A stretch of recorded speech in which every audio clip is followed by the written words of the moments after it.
aux Ignorants, ce restaurant à la Marina, une grande cave à vin, qui nous reçoit, qui fait l'amitié de nous offrir le lieu pour ce tour de chauffe. Un tour de chauffe, un warm-up sur ce tour de Guadeloupe, sur OSM, où on va décortiquer et vous donner tous les ingrédients, toutes les informations pour pouvoir être paré, pour pouvoir avoir toutes les informations utiles pour suivre ce tour comme un expert. En parlant d'experts, à ma droite, nous en avons deux experts, deux consultants. Alors le premier, c'est Kéran Barolin. Bonjour Kéran. Bonjour à tous et bonjour à toute la communauté d'OFS. On est très heureux de te recevoir et également très heureux de recevoir Cédric Locatin. Bonjour Cédric. Bonjour à tous, bonjour à toute la communauté. Et il n'y a pas que des consultants, il y a aussi là, on va dire, la fine fleur de tous les observateurs et du journalisme. On va dire des jeunes journalistes de Guadeloupe. On va commencer à ma gauche avec Nicolas Lodin de RCI. Bonjour Nicolas et bienvenue. Salut Romain et salut à toute la communauté, merci de m'accueillir. Ensuite nous avons Yanis Eli de Guadeloupe Première. Bonjour Romain, bonjour et merci pour l'invitation. Et évidemment on ne pouvait pas faire une émission sans avoir, au final, celui qui est le plus près des coureurs toute l'année, c'est Kélian Nazarin, le grand photographe Kélian Nazarin. Bonjour Kélian. Bonjour à tous, merci pour l'invitation.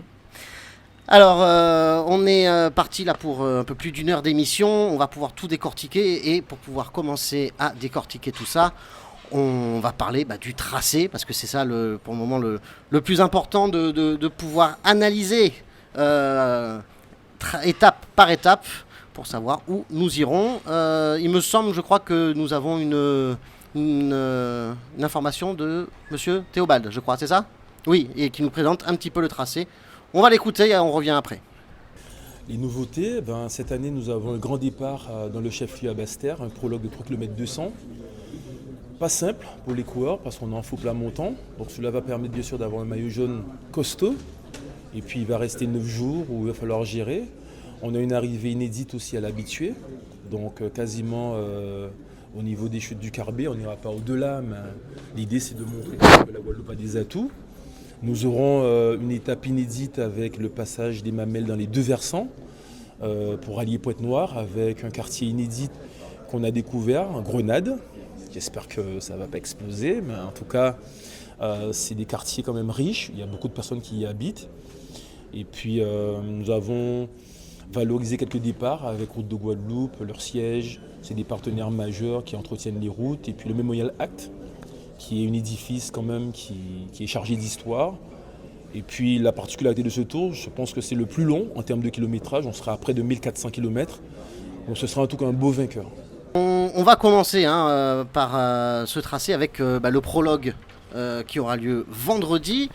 Un prologue, on va dire, c'est un contre-la-montre qui est quand même loin d'être plat, puisqu'il y a quand même une bonne montée de Petit Paris.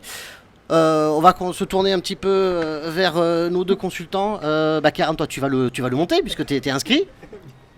Bien sûr. Il va falloir le monter. Donc qu'est-ce que tu penses déjà de ces tracés ? Déjà de l'étape ou, Oui, du prologue. Ça va être un prologue qui va être hyper dur parce que c'est vrai qu'on va vers la région. Donc j'ai vu par rapport au pourcentage, c'est vrai qu'on sera sur du 6%. Ça paraît pas beaucoup, mais en même temps, sur 3 km, c'est énorme. Donc il va falloir serrer les dents, quitte à en casser quelques-uns, mais en tout cas, ça va piquer en tout cas. Cédric, bon, toi, cette fois, tu n'es pas sur le tour, tu es un petit peu en retrait de la vie cycliste. Comment tu analyses ce prologue qui est court, mais on va dire très très intense ? Alors déjà c'est un prologue inédit, donc c'est la première fois que je pense que le tour va faire un prologue en terrain vraiment vallonné. Et selon moi, il y aura déjà des écarts. Je pense vraiment qu'il y aura des écarts et par temps pour gagner le tour de la Guadeloupe, ça peut se jouer là, je pense quand même. Il faudra le faire à fond. Donc c'est pas vraiment un prologue pour un profil, on va dire, de personne qui fait un contre-la-montre pur, plutôt de puncher, c'est ça ?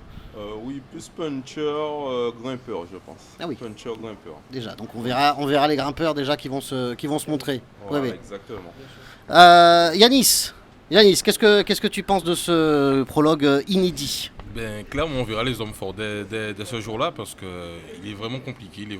Même si ça passe une portion plate. Mais c'est vraiment dans la bosse que la différence va se faire. Et je pense que Dans les 10 premiers, il y aura le vainqueur du tour, je pense. Déjà. Oui, je pense, sincèrement. Déjà, donc comme a dit Cédric, il faudra quand même gérer les écarts et qu'il y aura déjà des petites choses qui vont se faire. Il faudra. Il y aura des écarts. J'en suis certain. À bloc. Et Kéran, en plus, bon là on est chez toi, tu connais très bien. Oui, moi je suis à la maison.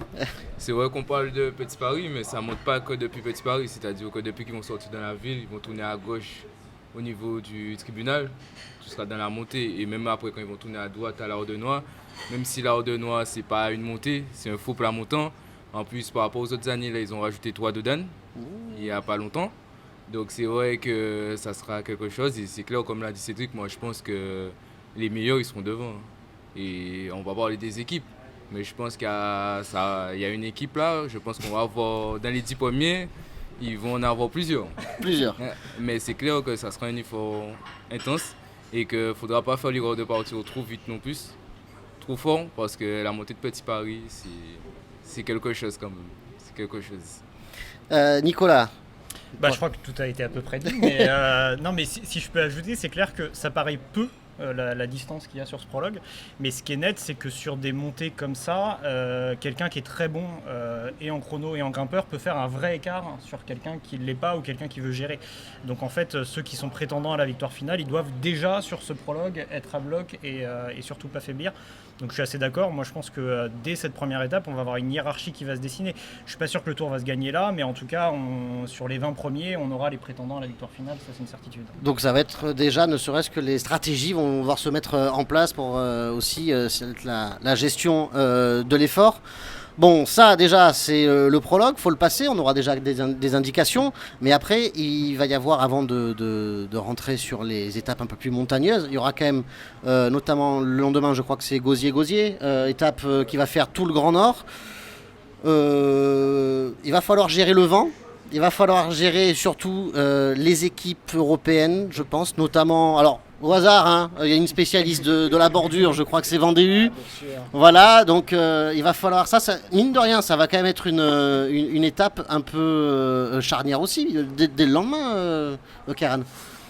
Oui, effectivement, c'est vrai que l'étape, elle est, je ne vais pas dire plate, parce que bon, quand même, il y a quelques portions qui sont montagneuses, mais franchement, quand on va quitter Bémao au retour, après Saline, je pense que là, il va falloir rester vigilant, parce qu'avec le vent qu'on va tourner sur Saint-François vers le Moule, ensuite sur Anse-Bertrand, je pense qu'il va falloir rester très très vigilant, parce qu'il y aura des bordures. Mais bon, après, chaque année, on dit qu'il y a des bordures, et après finalement, bon, je ne vais pas dire qu'il n'y aura rien cette année, parce que les autres équipes attendent, ils vont voir, mais bon, voilà, j'espère qu'en tout cas, on verra bien. Pour moi, vu que je participe, on verra bien. Et s'il y a, il va falloir rester vigilant. Cédric Oui, un peu comme Kéran l'a dit, je pense qu'il faudra juste rester vigilant. Donc en fait, je pense que la première étape, toutes les équipes sont déjà préparées en plus à vraiment ce qu'il y ait des bordures. Donc je pense qu'ils sont bien formés et tout, ils sont bien préparés. Et moi, je pense plus qu'il y aura des bordures sur peut-être les prochaines étapes avec un peu plus de fatigue. Là, il y aura vraiment de quoi faire des écarts vraiment énormes. Mais, la première étape comme ça, tout le monde est vigilant, tout le monde est encore frais. C'est pas obligé qu'il y ait de grandes différences, je pense.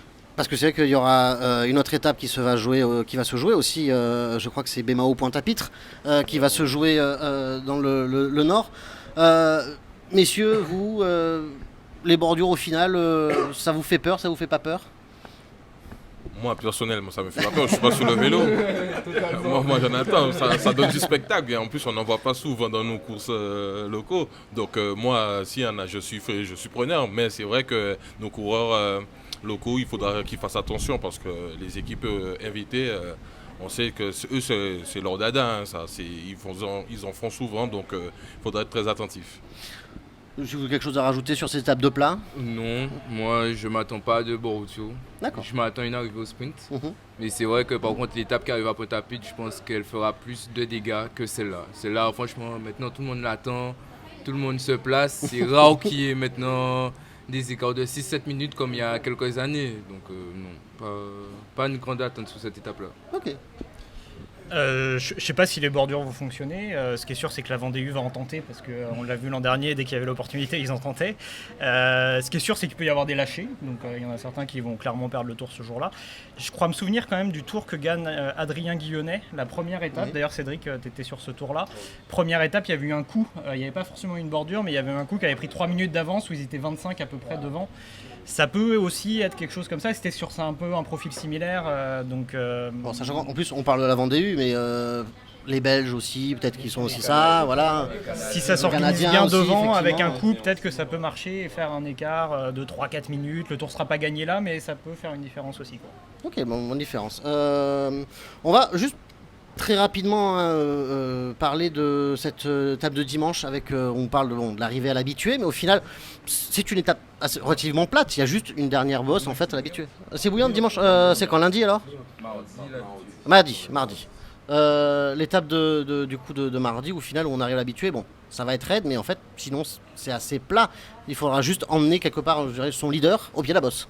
Ouais, moi j'ai décortiqué un peu les étapes et je trouve ça assez bien parce que c'est soit on part dans la montagne, soit on part sur le plat et après il y a beaucoup de plats et après il y a la montagne.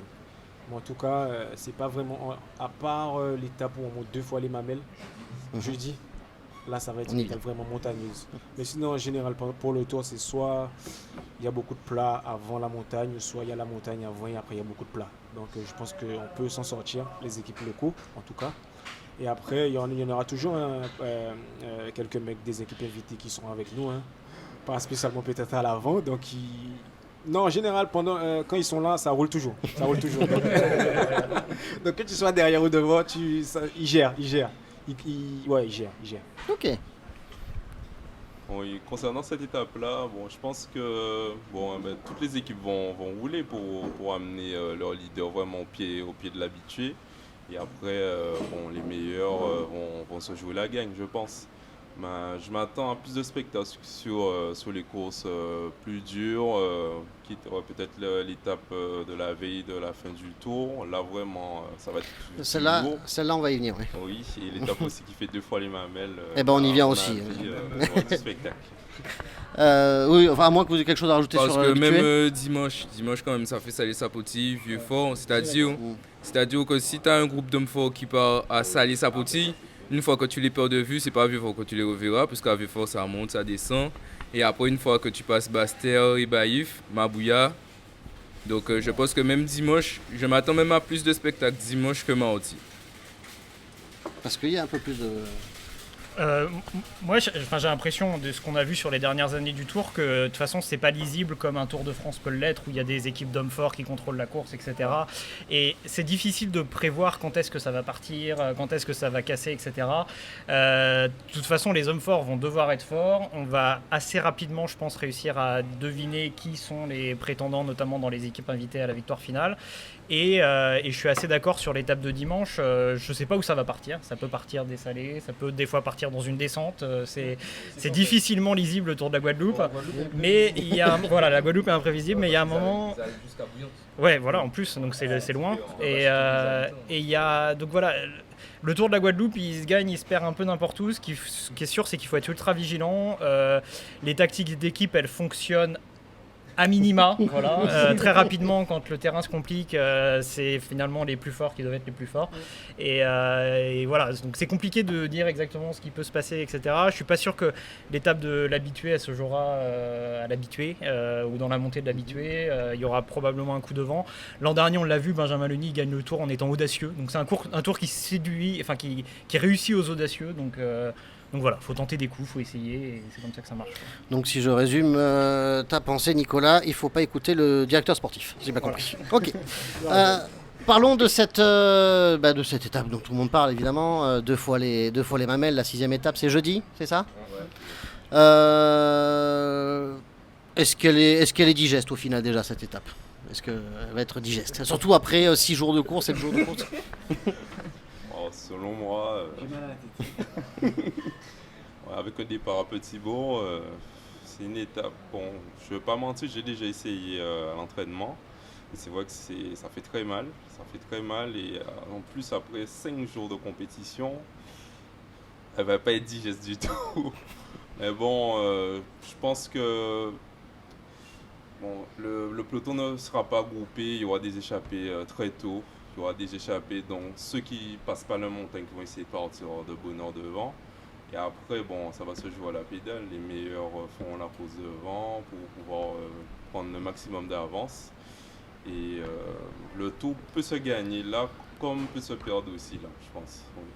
Et question de néophyte, il vaut mieux commencer par le versant en direction de Pointe-Noire ou parce que là, au retour, il faudra aller vers Petit-Bourg, il me Je pense semble. que le parcours a été bien dessiné D'accord. parce qu'on passe vraiment par la portion la plus difficile d'abord et après la portion un peu moins difficile pour terminer. Parce que finir là-dessus, ça, oui. Même si ça va rester Indigeste. Oui. parce que après tout ça de kilomètres dans la montagne, c'est vrai que bon, il y aura beaucoup de, je vais pas dire de déchets, mais il y aura beaucoup de lâchers. Même moi, je sais même pas où est-ce que je vais me retrouver. Donc il va falloir gérer et s'accrocher avec un bon petit groupe, et voir comment on peut arriver à Petit-Bourg.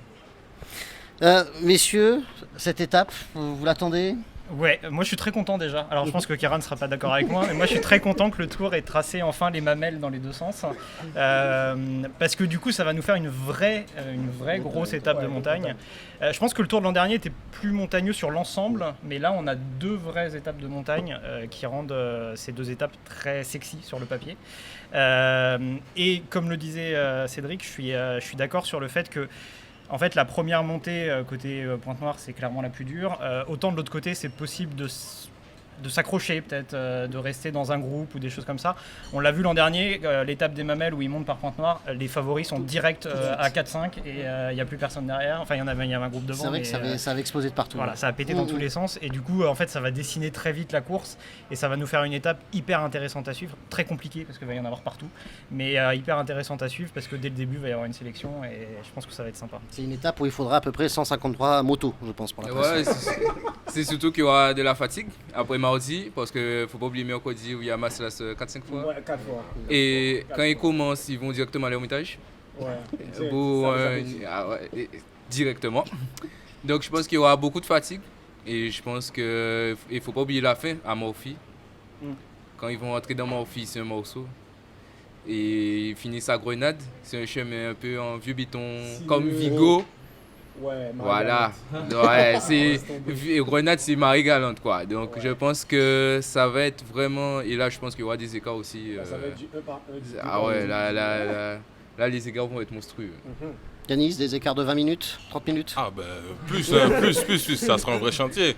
Comme dit Johan Wilfin, c'est coquin, ordinaire hein, sur cette étape-là, ça. Il y aura du dombé en toute sauce, donc les gourmands, ils vont être servis, les moins gourmands, ben, tant pis. Hein. Et moi, je pense que cette étape-là, ça, ouais. Franchement, elle a trop joué. J'ai peut-être pas un souvenir d'une étape aussi dure. Hein. C'est ça, moi. Hein. Je vous le dis. Hein. C'est vrai, J'ai ça, peut-être pas un souvenir d'une étape aussi dure. Hein. Clairement, d'accord, ok. Deux fois déjà. En plus, avant les mamans, il y a Frédéric qui a Bayard-Jean. Oh. Et je me souviens, à une époque, c'était Frédéric Bayard-Jean, c'était les juges de paix hein, du jour de la Guadeloupe. Maintenant, on se retrouve à monter les mamelles deux fois derrière. Ah ouais. Je sais que Frédéric Taubal, quand il était coureur, il n'aimait pas ça, mais il aime bien infliger son coureur. Ah oui. On est bien servi même. Si je peux rebondir sur ce que disait Kéran sur la route de Morphy, c'est vrai qu'à la fin, c'est casse-pattes, mais archi casse-pattes. Hein. On l'apprend pas souvent, mais Mais ça va être la première fois. pour ceux qui la testent, enfin qui l'ont déjà prise, mais il y a vraiment des murs. Quoi. Enfin, Tu l'as déjà franchement, testé du coup, toi? Ouais, t'es arrêté. Quoi. À pied ou à vélo? À vélo, ouais. Ah ouais, d'accord. C'est des toboggans permanents, t'en vois pas le bout. Ah ouais, c'est l'enfer. À droite, la Grenade, c'est.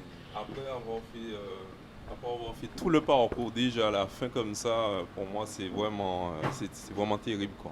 Il y a des coureurs qui mettront pied à terre, je pense. Ah ouais, mais c'est surtout que comme il disait Yanis, avant Mamel, il doit faire Bayard-Jean, Frédéric, quoi. L'estomac à Frédéric et Bayard-Jean. Donc c'est-à-dire que dès Bayard-Jean, ça va péter. Peut-être l'estomac encore, ils vont être gentils, mais dès que tu arrives à Bayard-Jean et qu'il y aura le pourcentage, le gros tournant là à gauche là. Surtout qu'on va y venir dans 1 à 2 minutes, notamment des équipes invitées, parce que là on y reviendra sur ces étapes avec les équipes invitées. Mais Cédric en parlait, l'avant-dernière étape, où on fait tout le tour de la Basse-Terre, on passe par Sofaya.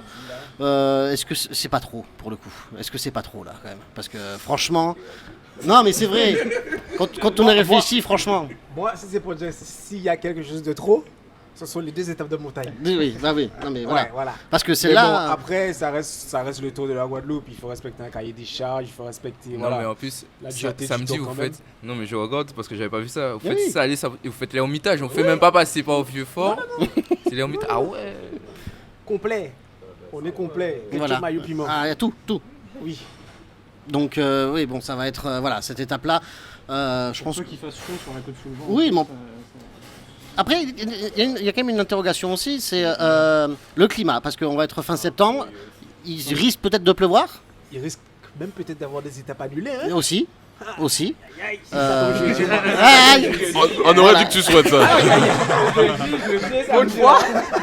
On va espérer jeudi, parce que en plus, Pour toi. Hein.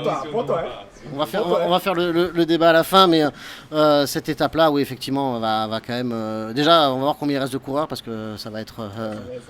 Parce que là, c'est 133 coureurs, normalement, je crois, qui sont au départ, enfin, selon la liste un petit peu caduque que nous a envoyé le comité. Sans le CCD, évidemment. Non, et même, on va juste parler de l'équipe belge. L'équipe qui est sur la liste, c'est pas l'équipe E qu'ils ont publié sur Oui. sur En fait, leur c'est réseau. l'équipe belge a envoyé, je pense, une première liste et Et- qui était une sorte d'équipe B. Et puis après, ils se Équipe sont C dit, même. ouais. Et après, ils Vu ont le parcours, vu ils ont dit, on va venir. Vu qu'il y a des points UCI intéressants, on va mettre quand même 2 autres noms qui sont sérieux. Voilà, donc Très sérieux. je trouve que Lann, que la transition est parfaite. Si je peux juste finir sur l'étape du samedi, je trouve ça quand même intéressant d'avoir une belle étape avant de finir, dans le sens où pour l'enjeu du classement général, Je pense qu'on va avoir des problèmes. Oui.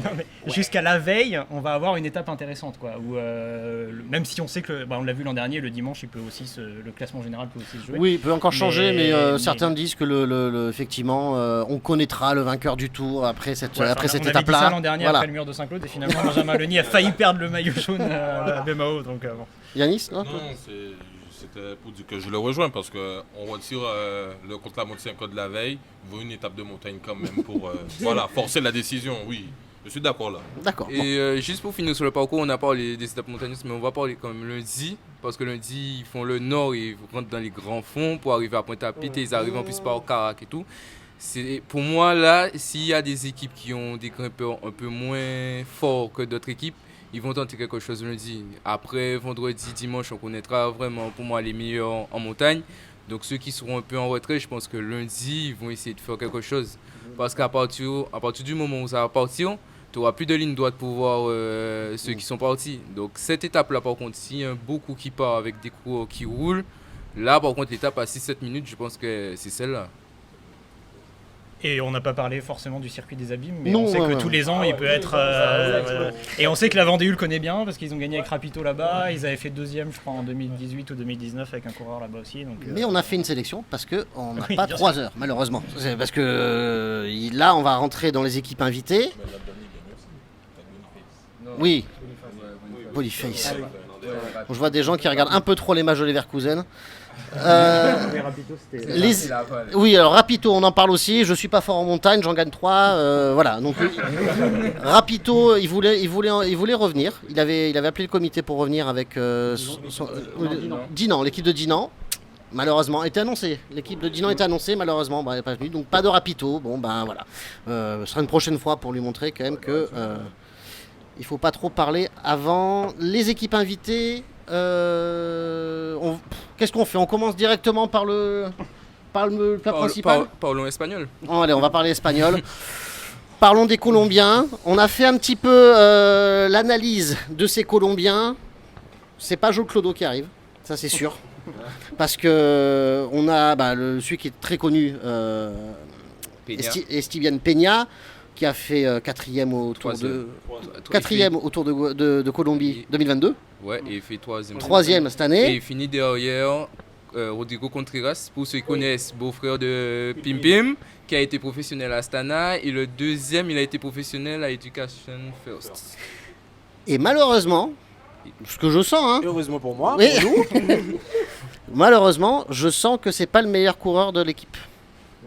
Parce qu'il y a le Reyes, oui, il y a le Reyes qui va être. C'est-à-dire que c'est une équipe, on va pas mentir, ils ont 4 gars qui peuvent gagner pour moi. C'est-à-dire qu'entre Reyes, entre Oriane qui a fini meilleur jeune 21 ans. Du Tour de Colombie et qui a fini 10e. Et tu as aussi, comment s'appelle le dernier? Tu as Castagno aussi qui a des résultats assez sérieux. Je mettrais même Hoyos, hein, je crois qu'il est sur la liste Ouais, là, mais on verra. Mais Oui. toute l'équipe, moi Non, vraiment, je mets Hoyos, toute il a eu l'équipe. des bons résultats, mais plus l'année dernière. Cette année, tu as les 4 là, pour moi, ce sont les 4 fantastiques. Et moi j'ai envie de dire, on est en train de parler, mais des fois on est en train de dire les équipes sont fortes, les équipes, chose que je crache pas dessus, hein. Mais la plupart du temps ils sont forts, mais mardi, mercredi ils deviennent des Guadeloupéens. Ouais. Non, c'est la vérité, des fois avec la chaleur, avec... Je sais pas, mais il y a un truc, c'est comme l'année dernière, on s'attendait avec l'équipe de Movistar là, et on disait Movistar, ok, Non, c'est c'était les Movistar. Équatoriens. Équateur, oui, Oui. mais c'est Movistar quand Mais même. ils avaient deux Colombiens Ouais. à la finale. Voilà, Ouais. tu vois. Effectivement. Ouais. Ouais. Un qui chute. Juan Diego Alba. Sauf que Suesca finit 6ème quand même. Bon, il a pas gagné. Oui, mais voilà. Mais ouais. et après... Il s'était un peu sacrifié. Il s'était un peu sacrifié sur le début du tour pour Alba, et Alba chute dans la descente des Mamelles. Je pense qu'il était clairement candidat pour le podium s'il n'y avait pas eu cette chute. Donc bon, c'est difficile à juger. Non, mais je veux dire, c'est qu'il y a des fois, on parle d'une équipe, mais il y a des fois, c'est peut-être 2 qui vont s'en sortir. Mhm. Ouais, ouais. Pas toute l'équipe, tu vois, parce qu'on parle d'équipe colombienne, mais moi, je suis sûr qu'il y en aura peut-être 1 ou 2 qui vont sortir du lot après. Leur avantage, c'est qu'ils Sinon, ont... L'avantage, c'est que tu peux pas savoir qui est le leader. c'est ça en fait. Leur avantage, c'est que si Peña part, tu vas dessus. Mais en fait, si Reyes part, faut y aller aussi. Si Ouyan part, faut y aller aussi. Donc ça veut dire que eux, leur avantage, c'est qu'ils auront normalement montagne le surnombre. C'est- Après, moi, j'aurais pas ces contraintes là. Faut voir ça. Et- Faut voir ça avec la bonne Mais- dernière.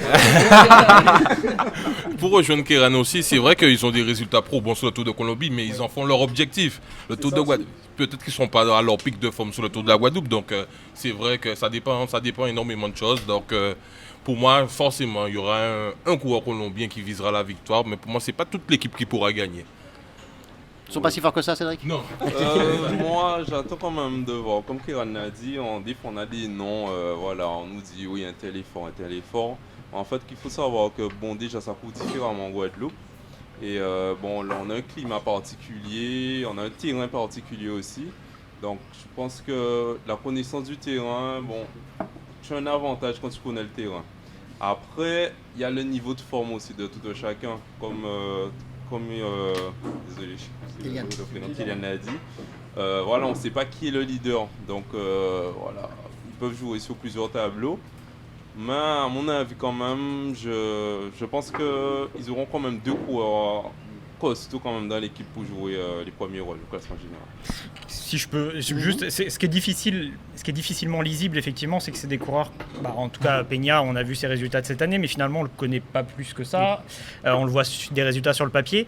On peut regarder des données objectives, c'est qu'il gagne l'étape reine du Tour de Colombie cette année, qui était loin d'être une étape facile. Moi, je l'avais vu tourner à l'époque sur les réseaux parce qu'il y avait une ascension de. En gros, c'était 5 ascensions d'affilée, ça faisait 80 km d'ascension. Et c'est une étape qui gagne à 35 de moyenne. Donc, ça reste costaud quand même. Alors, il y avait du plat au début. Ah, d'accord, c'est pas que la montée finale. Mais voilà, il la gagne et ça a l'air d'être un vrai grimpeur. Ça arrivait à 4000 mètres d'altitude, donc c'est sûr qu'en termes de chaleur, c'est pas la même chose. Comment il va gérer la chaleur guadeloupéenne sur le papier, sur les mamelles, ça peut lui convenir, mais est-ce qu'il va réussir à gérer tout ça voilà, ça, c'est Et l'incertitude. les aussi. bordures.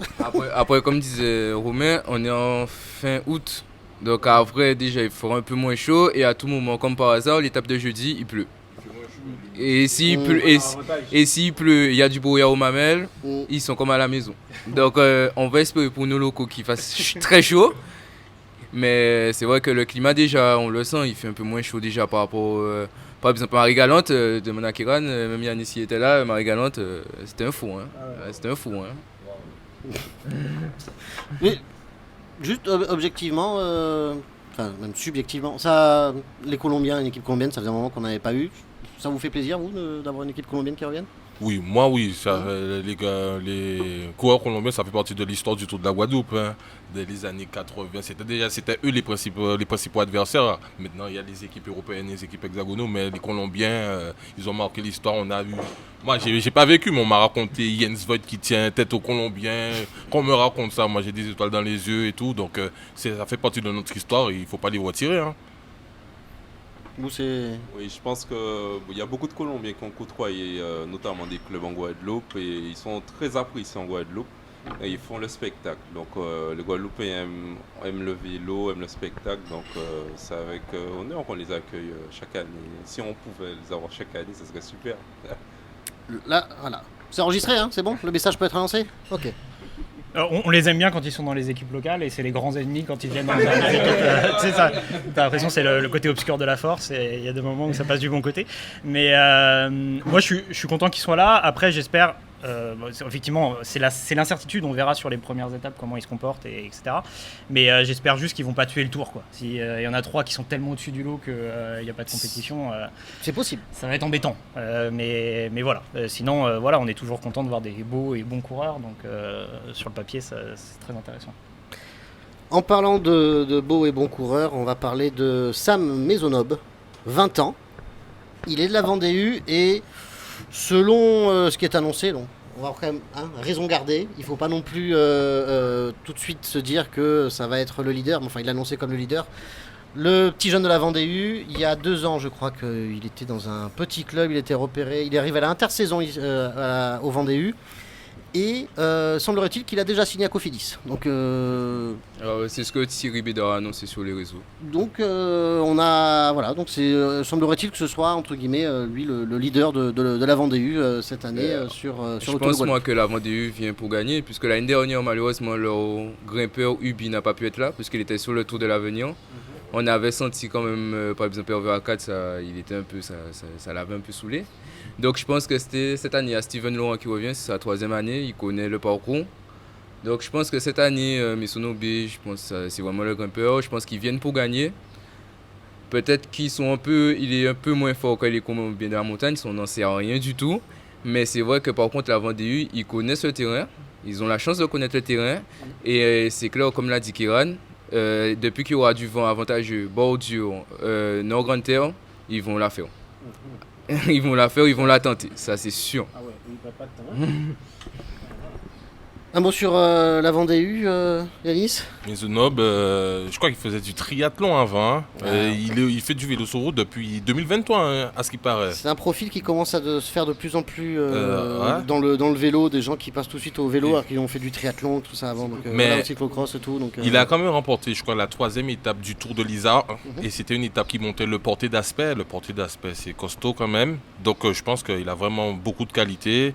Et ça sera un nom à cocher, mais je pense qu'il y en a d'autres du côté de la Vendée U. Je pense qu'il n'y a pas qu'un. Il ne faudra Non. pas se focaliser sur qu'un coureur. Non, il y a sûrement, j'imagine, Groslier qui va chercher les victoires d'étape. Mais après, il y a des entre guillemets, c'est assez équilibré parce qu'il y a quand même des petits jeunes de 19 ans qui n'ont pas un gros passif, donc qui seront là aussi pour se faire les dents et pour être pour les porteurs d'eau, mais les coéquipiers vraiment modèles, quoi. Ouais, sur le papier, on a encore une équipe composée de beaucoup de punchers. On a vu l'an dernier qu'ils voulaient un peu courir 2 lièvres à la fois. Ils avaient Baptiste Vadik qui était là pour le général, qui finalement a été un peu malade en milieu de tour et qui a complètement abandonné ses ambitions. Mais en même temps, dès le début du tour, ils chassaient aussi les étapes.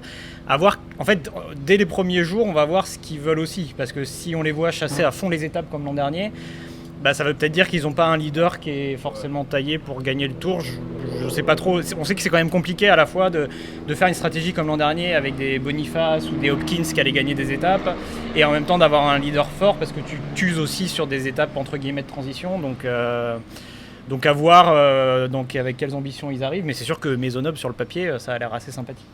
Ils ont une équipe très jeune, plus jeune que l'an dernier. L'an dernier, il y avait des 23-24 ans qui étaient en passe de passer stagiaires. Et là, c'est 20 ans, 19 ans, C'est 19 ça. ans. Il n'y a Donc, que voir. Caden Hopkins qui, au Voilà. final, c'est quoi, son 3e tour, je crois. 3e, ouais. 25 ans. Ouais, il a 24, 25. Il a 25 ans. 25 ans. C'est un des vieux un peu de la Vendée. Oui, là, il fera office. C'est lui qui gagne un peu Saint-Claude, je crois. Oui. C'est lui qui gagne Saint-Claude et à Port-Louis aussi. Pour lui, Oui. Et, Non, maillot blanc, c'était Bras. et je crois que sur les championnats des petits pays de la Caraïbe, il est sur le podium au chrono. Oui. Ouais, mais c'est. Ouais, c'est lui, il connaît bien la Guadeloupe là maintenant. C'est un gros moteur. Mais de toute façon, je crois que. Est-ce qu'on peut considérer maintenant que ça fait quoi, 3e année que la Vendée vient, je crois? Non?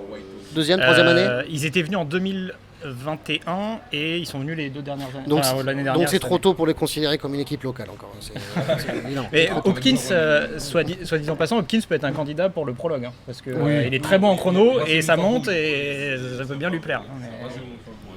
Ah, j'ai pas pris le stylo. On va noter Yanis à la fin de l'émission. On notera les favoris pour. Ah, il y a un stylo. Merci. Voilà, on va noter. Donc, Hopkins. Ça, c'est Yanis. Prologue. Voilà. Il n'avait pas été trop mauvais sur Marie-Galante, sur les pronostics. Mais bon, il finira quand même 25e, je te l'annonce. Oui, un mot sur la Vendée U. Enfin, en plus, dans le peloton, on commence à les connaître maintenant. Hein. Ouais, moi j'adore la Vendée U, j'adore la Vendée U, j'y vais très très bien. C'est vrai qu'il laisse une échappée partir très très bien. Donc on arrive à bien partir. Mais après.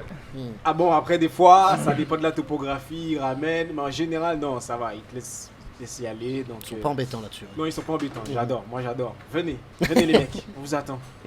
Oui, toi, tu as eu le temps de les connaître, Cédric, sur le Oui, Tour. j'ai couru du côté. Moi, j'ai fait un mois quand même à courir à La Roche-sur-Yon, donc je les ai un peu côtoyés. J'ai même été un moment, quand j'ai participé au championnat de France amateur, donc je les ai côtoyés aussi. Donc bon, c'est pas les mêmes coureurs, mais bon, j'aime bien leur façon de courir et je pense qu'ils apportent un plus à la course aussi en Guadeloupe. Et on vous aime aussi en Guadeloupe. Vous nous proposez du beau spectacle et on va pas se cacher sans eux. On n'aurait peut-être pas eu la victoire guadeloupéenne l'an passé. Oui, aussi. Donc on vous attend.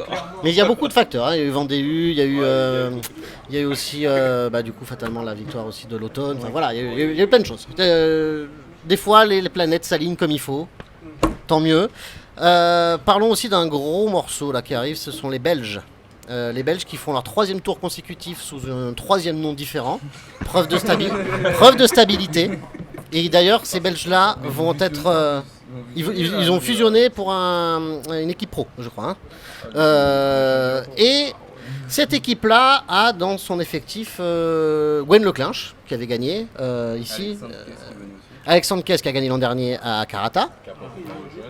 Non, ils ne reviennent pas. Non, là, je dis des noms qui sont dans leur effectif, mais qui ne viennent pas. Non, c'est pour vous dire un petit peu l'effectif des Belges.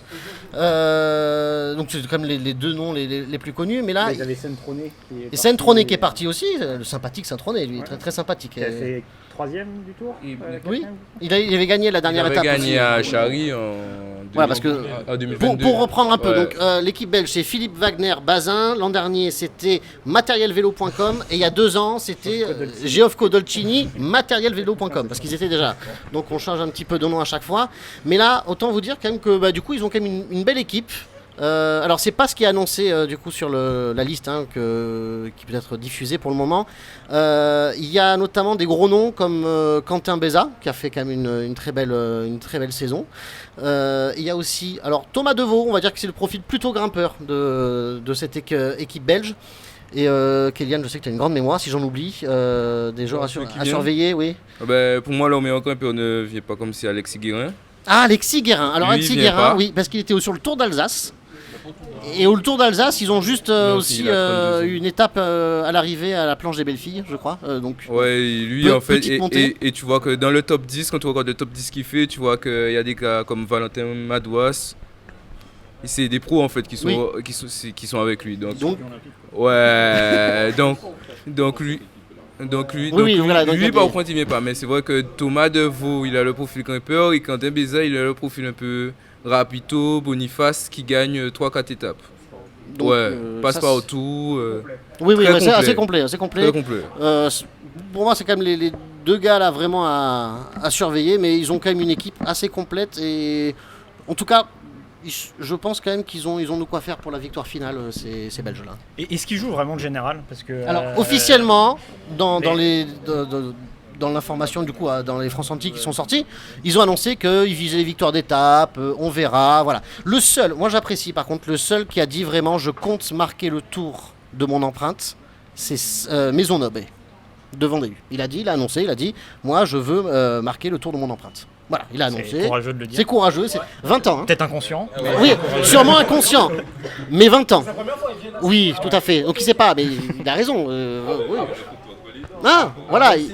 se sent en forme. Après, si c'est qu'il est très en forme et que c'était un de ses objectifs pour passer. Oui, mais après, on est d'accord que c'est pas le seul qui était très en forme, qui est venu et qui au final, bon, ça s'est pas très bien passé.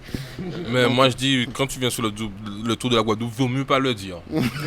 Vaut mieux pas Voilà. le dire. Parce que quand tu as une étiquette sur le Tour de la Guadeloupe, ça peut être très compliqué. Mais du coup, pour répondre à Nicolas, effectivement, ils ont annoncé que voilà, ils vont chercher victoire d'étape et puis ça se passe bien, ils iront chercher Non, ça. parce voilà. que les années précédentes où ils sont venus, enfin les deux Oui, ils étaient quand même dernières moins années, à chaque fois leur leader, même si Centrone avait fait un beau tour il y a 2 ans, il était un peu en retrait en montagne quand même. C'était un peu un effet d'opportunité s'il se retrouvait placé au général.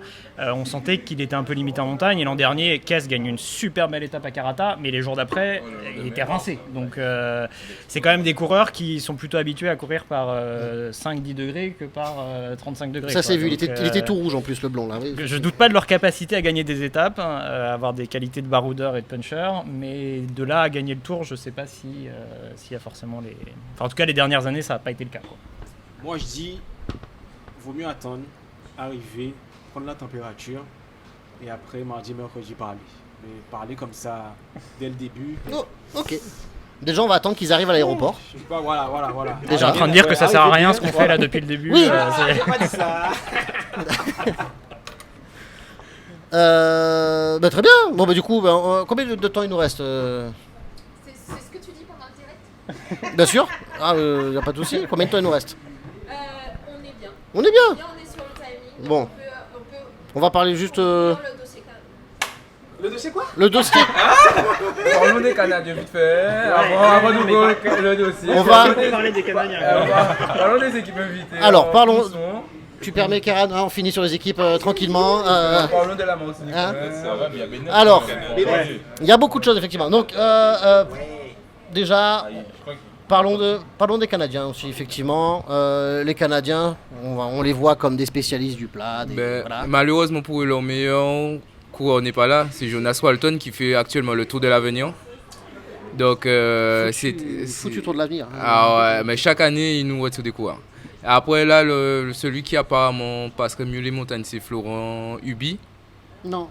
Je sais plus. C'est pas Huby. Félix Hamel. Félix Hamel. Félix Hamel. J'étais sur un autre nom. Oui. Ouais, ça serait lui, mais c'est dommage par contre qu'ils aient pas Walton. Puisque lui, il a gagné quand même des grosses courses aux États-Unis et même au Canada, mais bon, il est dans la sélection canadienne. Bon, on va voir tranquillement ce qu'ils vont faire. Toi, tu voulais en parler? Je pense qu'on les verra sur le prologue. Ils sont quand même. Les dernières années où ils sont venus sur les prologues, ils sont toujours très bons. C'est qu'il y en a un qui a fait la Désirade, il s'est pas arrêté tout de suite à Saint-François. C'était Dauchy. C'est vrai. Guillaume Dauchy. Ils étaient Oui. 4 dans le top 10 ou Ah 5 dans le top 10. ils je étaient crois. violents.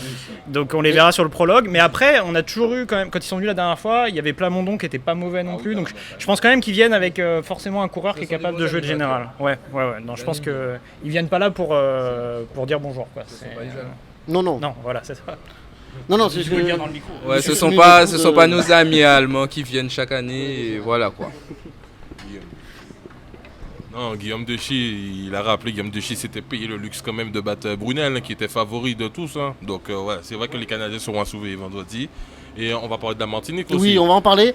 Là, est-ce que c'était une bonne idée? Parce que je pense que Bennett ne s'est pas caché qu'il veut gagner le Tour de Guadeloupe. Bon, est-ce que c'est une bonne idée de venir avec le maillot de la Martinique, du coup? Ben, il n'avait pas le choix. Comment il aurait pu venir? Il n'avait pas le choix. Ben, je pense que, pour parler de Bennett, il est parti en préparation après le Tour de la Martinique pour le Tour de la Guadeloupe. Tout à fait. Je pense que c'est vraiment son objectif. Le Tour de Martinique, il a gagné, avec les circonstances qu'on connaît. Mais le Tour de la... Moi, je pense qu'il sera surveillé quand même sur le Tour de la Guadeloupe. Mais le problème, c'est qu'il ne s'est pas fait que des amis avec le comportement de certains Martiniquais avec lui. Donc, ça sera Oui. surveillé. Oui, mais ils sont attendus, bien sûr, comme toutes les équipes. Hein. Mais en parlant de Bennett, moi, je dis que bon, c'est clair qu'il va être fort. Mais après, c'est derrière. C'est les coéquipiers, parce que la Guadeloupe, c'est complètement différent de la Martinique. Hein. Donc, est-ce que les coéquipiers vont C'est surtout avoir... le kilométrage. Voilà. Parce Est-ce qu'en les Martinique, on coéquipiers- s'arrête à 110, 115. 120, Là, maximum, tu as 139. 40 km de plus. C'est clair. Donc, reste à savoir si l'état de forme de ses coéquipiers seront égales ou Ah ouais, peut-être parce même que- plus forts. Parce qu'en parce que- général, quand tu es coéquipier, il faut être plus fort. Hein. Ah ouais, et Parce que surtout quand ils vont rouler que. du kilomètre 0 jusqu'à 162. Surtout qu'en Martinique, je peux il dire y a que- eu la Mercury après, il y a eu Voilà, la Baca il y a eu- ce voilà. week-end. Tellement de trucs après. La Martinique, on sait que quand ça Ok. fête, ça fête ouais. pas à moitié. Hein. Donc, Un petit point d'interrogation. Mais j'en doute pas qu'il sera fort. Mais comme je dis après, c'est le coéquipier. Hein. Il ne pourra pas gagner seul. C'est clair et net. Il le sait très bien de toute façon. Hein. Mais son équipe n'est pas trop mauvaise hein, quand même. Ils ont des Florian Barquette, c'est des gars qui savent se donner. Il y a Edika Desmartes. Il y a Josué Riner aussi qui est très bon aussi. Oui, mais le problème qui arrive, c'est qu'entre le Tour de la Martinique et le Tour de Guadeloupe, il y a eu un écart. Oui, mais le problème c'est que avant, même pendant le Tour de la Martinique, les coureurs étaient au courant qu'ils allaient faire le Tour de la Guadeloupe. Je pense que j'ose espérer qu'ils déjà, ils ont ils devaient fait. venir sur le Tour de Marie-Galante. Ouais. Oui, une histoire de bonne préparation. Une histoire de billets, je crois. Donc, ouais, c'est une histoire de billets. C'est une histoire d'argent. Bateau, Le nerf de la guerre, comme d'habitude. Ouais, voilà. Mais en tout cas, ils sont pas venus. Donc. Et après, c'est vrai qu'il n'y a pas eu trop de courses en Martinique hein, depuis, Cédric, le Tour de Martinique. Il n'y a pas eu vraiment de courses. Je crois qu'ils ont fait un petit circuit, un petit critérium de 70-80 km. Et donc, ils n'ont pas eu vraiment de course. Hein. Et en plus, ceux qui ont fait le Tour de la Guadeloupe n'ont même pas participé à ce circuit. Ceux qui vont faire le Tour de la Guadeloupe n'ont pas vraiment participé à ce circuit. C'est plus ceux qui sont en Guyane qui ont participé. Pas vraiment, d'accord. Ouais, donc à voir dans quel état de forme ils viendront. Mais après, c'est vrai que normalement, Rémi Marcoux et Florian Barquette, ils peuvent l'accompagner un minimum quand même quand ça monte. Mais après, dans quel état de forme sont tous ces gars-là, on n'en a aucune idée. Florian Barquette, bon, je le connais un petit peu. Bon, c'est quelqu'un de très sérieux, donc je pense que lui, il viendra en forme. Mais après, par exemple, Christopher Hippolyte ou même Josué Bourguina, je ne sais pas dans quel état ils seront. Cédric, du coup, tu voulais réagir? Je me fie un peu quand même aux dernières années. Donc c'est vrai qu'ils n'ont pas monté grand-chose en Guadeloupe depuis les 2 dernières années.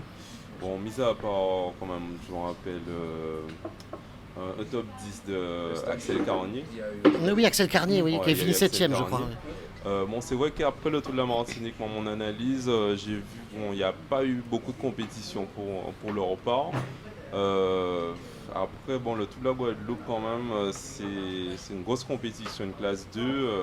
Bon, je pense que Bennett sait se préparer, donc il sera au niveau. Comme Kéran l'a dit, on ne peut pas gagner le Tour de la Guadeloupe seul, ça c'est quasi impossible. Et bon, moi je pense que l'équipe, sans compétition, c'est quasi impossible, quoi. Et sans équipe, on ne peut pas gagner le Tour de la Guadeloupe. Moi, la question que j'ai sur Bennett, c'est dans quel état. Enfin, où est-ce qu'il en est en fait dans sa carrière? L'an dernier, il a été un peu en dedans sur le Tour. Alors, objectivement, il n'avait pas vraiment d'équipe avec Rosa. Il était un peu malade apparemment. Ouais. Les versions Mais bon, officielles, je veux pas dire qu'il est vieux, mais il a 32 ans quand même. C'est pas forcément ascendant à cet âge-là. Voilà, je sais pas ce que ça peut valoir sur un Tour où il va y avoir 2 belles étapes de montagne, où le plateau va être relevé. Et est-ce qu'il ne voudra pas gagner une étape aussi? Il n'a jamais gagné d'étape en Guadeloupe, malgré ses 2 victoires. Ça, sur c'est le Tour. une très belle information. J'aime beaucoup ce genre d'information. Je voudrais pas dire de bêtises, mais je crois qu'il a jamais gagné d'étape en Guadeloupe. Hein. Et donc peut-être, il a fait plein de podiums, mais jamais de victoire d'étape. Est-ce que ça pourrait pas le tenter aussi? Je sais pas. Je sens une fulgurance de Yanis. Non, ouais, juste pour. Il disait qu'on peut pas gagner sans équipe. Mais le deuxième tour que Bennett gagne, il gagne sans équipe. Lui, Bennett, il a la chance, il arrive toujours à se faire des alliés de circonstances. Ce tour-là, ça. Oui, voilà, parce qu'il y avait James Joubert qui était pas mal, je crois. Et il avait pu éliminer Brunel lors de l'avant-dernière étape. Mais il avait gagné ce tour-là sans équipe. Est-ce que Brunel s'est pas éliminé tout seul aussi? Il s'était pas fait des alliés. Brunel. Voilà. C'est vrai que son comportement ne l'a pas aidé. C'est pour ça que des fois que je dis la Guadeloupe est tellement particulière que des fois tu te vois gagner mais finalement là où tourne. Ouais, parce que Bennett là je pense qu'il n'a pas la même cote de popularité après ce qui s'est passé en Martinique. Et même en Martinique, bon après je pense que c'était la Guadeloupe son objectif principal, mais même en Martinique je ne l'ai pas trouvé aérien comme d'habitude. Hein. Puisqu'il y a beaucoup de gens qui disaient que Bennett allait écraser le Tour de Martinique.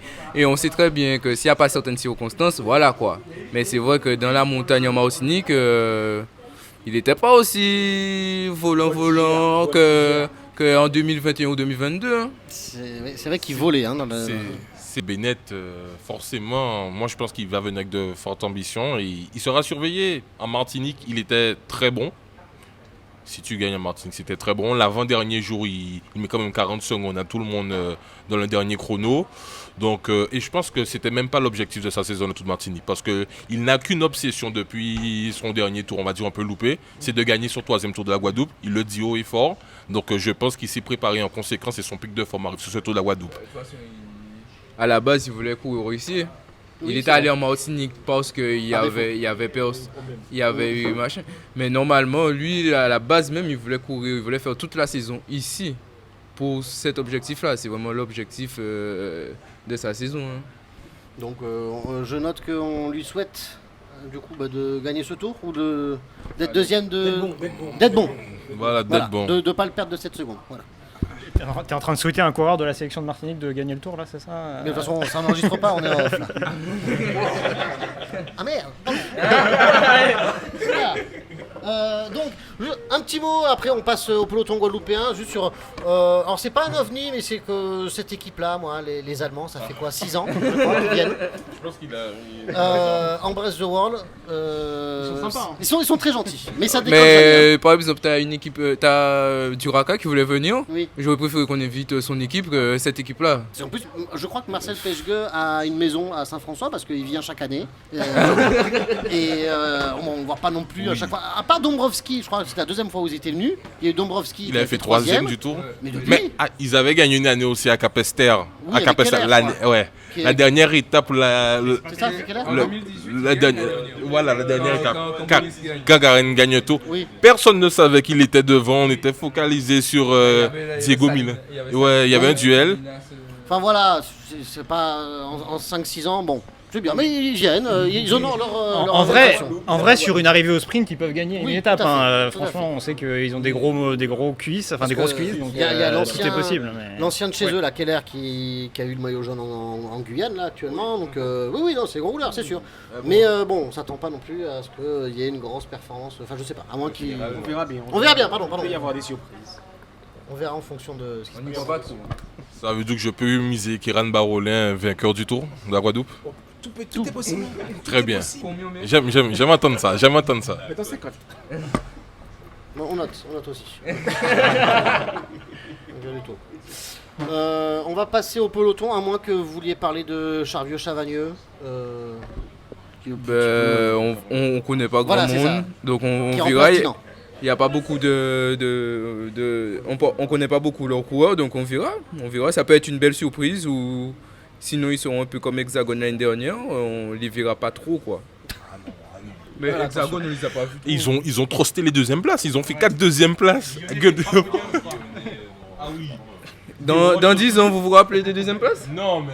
Ah bah Ils voilà. ont quand même animé la course. Ils ont honoré l'invitation. D'accord, ok, super. Pour moi. Bon, S'ils gagnent pas. on verra. Il me semble avoir vu que dans cette équipe, il y en avait qui avaient été chez Vendée U avant. Donc peut-être qu'il y a Mais ils sont des pas là. accointances. Mais je crois Ah, qu'ils ils sont- sont pas je là. crois qu'ils sont Ok, pas là, hein. autant pour moi. Parce que il me semble. Non, pas Ubi, mais je sais plus. Mais j'ai vu des gens qui étaient. était à Vendée U, mais il est pas assez pro. Oui, il est passé pro, donc voilà, il y a des. Mais j'ai pas. Voilà, on verra tranquillement comment ça va se passer. Un mot sur nos équipes, le peloton. Il y a 24 équipes là pour le moment qui sont engagées. On verra d'ici vendredi. Il y a peut-être une 25e qui va se mettre en place, c'est la team KMACCD. Demain matin déjà on verra, parce que demain matin il y a une petite réunion de 9h à 10h45 par rapport aux engagés. Donc normalement, de ce que je sais, ils vont y aller. Et après on verra ce qui se passe. Après on a vu que, on fait la parenthèse CCD, allons-y. Bah, là, c'est Allons-y. parti, hein. On a vu Polido mettre un petit message aujourd'hui quand même. Oui, grâce à nos confrères du vélo Caravenir, qu'on salue d'ailleurs. Il a mis un message, il a clairement dit qu'ils vont courir. Il a dit rendez-vous vendredi. Hein. Voilà, donc on verra ce que ça Le message donne est clair. et je pense que de toute façon si ça passe pas demain, ça ira au référé vendredi. Hein. Mais là pense- maintenant, on a l'habitude maintenant. On sait comment Ouais, ça se passe, mais Tribunaux, cyclisme, ça va. voilà. je pense que c'est ça. Surtout le vendredi, de veille de. Oui. Moi, je dis c'est quand même dommage hein, que ça se répète une année après. Il n'y a pas eu Parce d'évolution. que le problème n'a pas été réglé. Ouais, Voilà. c'est ça. En un an, C'est ce qui est le problème dommageable n'a en pas été fait. réglé. C'est ce qui est dommageable. Donc moi je comprends pas. Moi, C'est dommage que pour un tour de la j'arrive Guadeloupe, une classe 2 et un beau tour de la Guadeloupe tant attendu. Moi, ce que j'arrive pas à comprendre, c'est pourquoi en fait c'est toujours peut-être une semaine, 2 semaines avant le tour de la Guadeloupe que ça explose. Alors qu'ils ont de janvier jusqu'à juin, juillet pour régler les trucs. Après, moi, je sais pas ce qui se passe. Chacun a ses problèmes et on verra bien.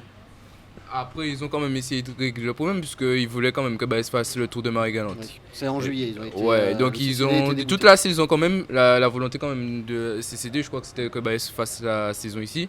Après, le problème qui se passe, c'est que on est sur l'avantage du Tour de Guadeloupe pour le CCD, c'est que c'est une course UCI, pas de FFC. Donc en fait, c'est pour ça que là, ils tentent. Mais après, c'est clair que je pense qu'on veut tous un peu. Pour le spectacle, on aurait aimé que Baez soit là quand même. Ouais. Parce qu'on a vu ce qu'il a montré l'année dernière. Et de ce que je sais, apparemment, il serait un peu plus en forme que l'année dernière encore. Et que son objectif, c'est de gagner le tour. Donc, Sachant qu'en plus il fait deuxième en apprenant quelque part le jour même qu'il peut courir. Parce que c'est pas les circonstances entre guillemets psychologiques, et mentalement c'est pas le meilleur. C'est un peu chaud. Moi, je suis d'accord avec ce qui a été dit. Je trouve ça dommage qu'à chaque fois ça se répète et qu'on se retrouve dans la même situation que l'an dernier.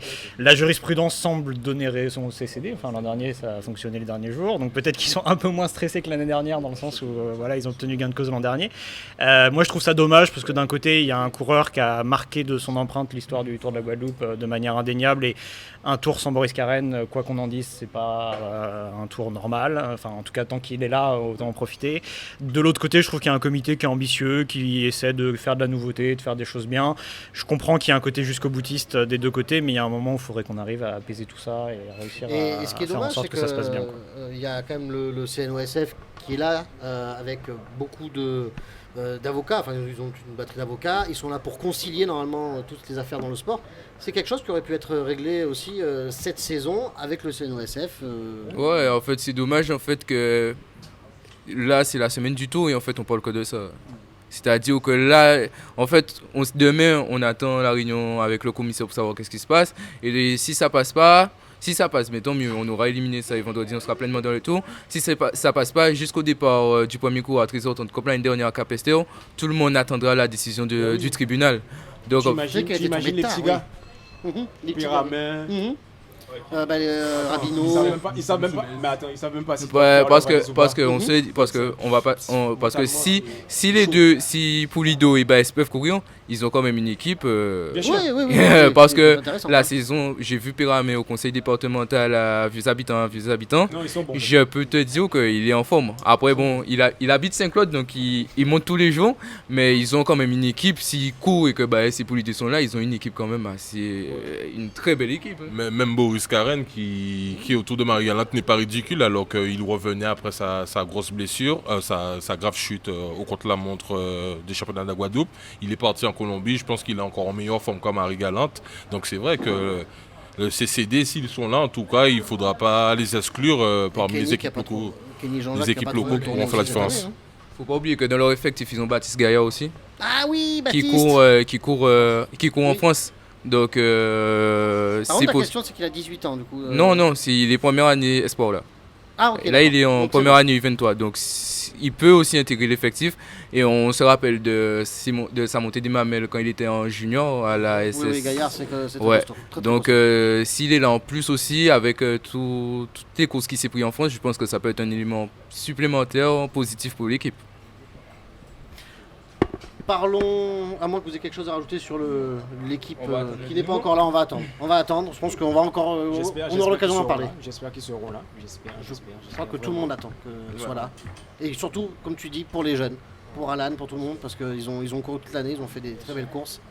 C'est important de pouvoir faire le tour Pas pour eux. la course la plus Ah oui. médiatisée, la plus attendue de la Guadeloupe, mon pote. Bah, d'ailleurs, on fait des émissions là-dessus. On va quand même parler de l'équipe tenante du titre. Parlons de l'USL.